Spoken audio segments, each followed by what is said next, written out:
the fact that we all universally seem to want to be good, to be free,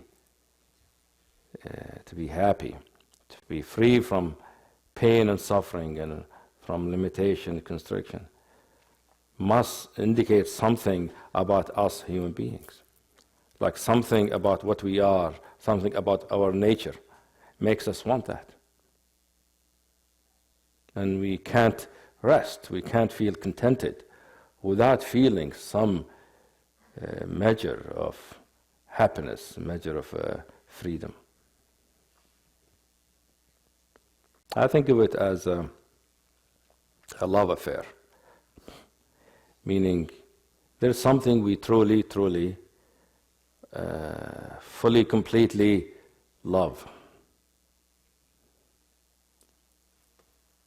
And this beloved happens to be invisible. We don't know where this beloved is.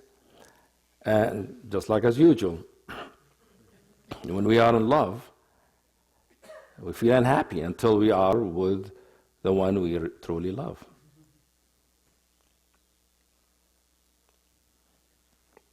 Like if we are not close proximity in union with our beloved, like life is meaningless. Why eat? Why do anything? Like it's hard to enjoy things.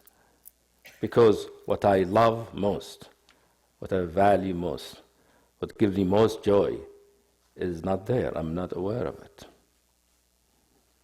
So I think that our desire for freedom and liberation and happiness is really a symptom, a manifestation of wanting something we love, something about reality, something about ourselves. We only know the distance, in some sense. We only know that there is a barrier. There's something I feel I should be experiencing, I should be close to. That will make me feel really happy, fulfilled, and liberated. And I'm not feeling it, I'm not seeing it.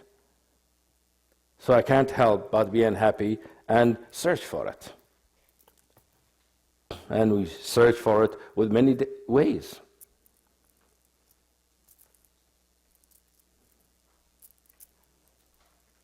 You could search for it in Wall Street, or you could search for it in a meditation hall. But we're always searching for it.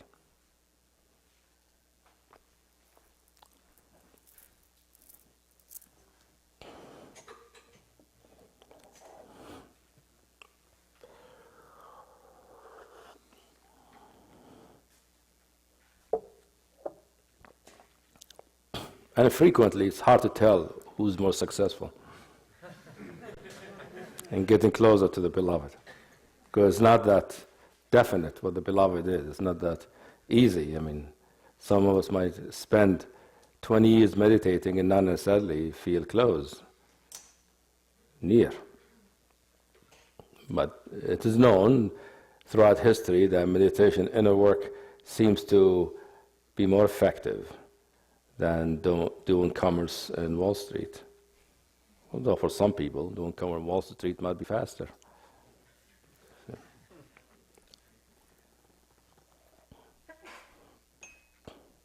Well, I mean, if you're Wall Street and you have, you made all your millions, and then suddenly the stock market crashes, they're all gone. It might be a rude awakening. Might be an awakening. Might be awakening about what's the meaning of life. What am I? Why am I here? What is it I really love?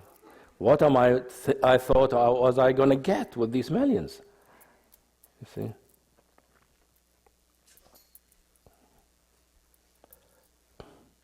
What do we want? Like somebody who wants these millions, what do they want from it? Right? Happy, contented, peaceful, have sense of capacity, power, and that's what people want ultimately.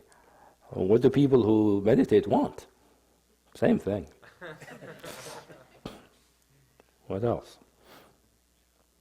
One is just a little more oriented, has woken up more, hopefully.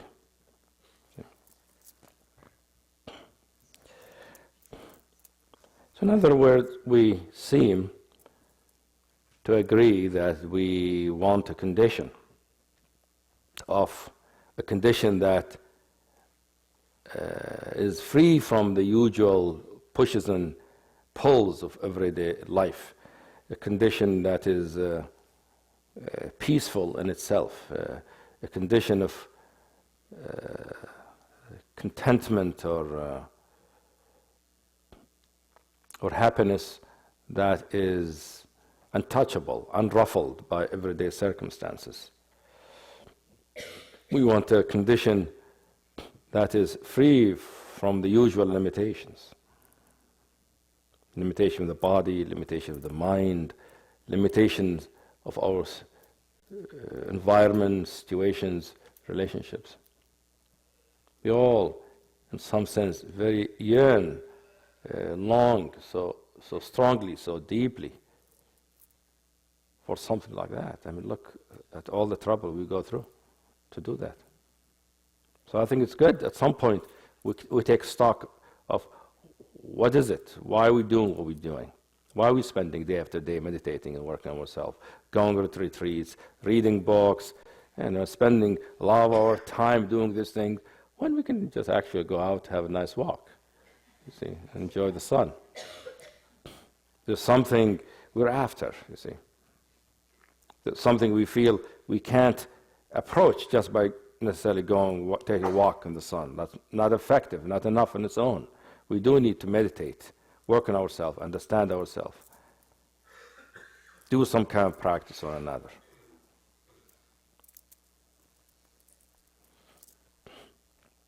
And I'm of the opinion that all of us really know what it is we want if we just look deeply into our hearts. If we really explore, inquire into our hearts, what do I really want from this? Not what other people said, not what the teacher said, you see, not what the book said, but what do I really want? And really, we appreciate the words of the teachers and the teaching because they resonate with our heart, with something that we ourselves want. When we read, we hear, we respond. So, yeah, that makes sense. That's something that makes sense to my heart, something appeals to me. So why not look directly there? Just feel that wanting, that love, that desire. To be aware of that deep, deep hunger for and within us, this deep, some sense, gaping wound of the pain of not being united with what we love, and the longing and the yearning for it.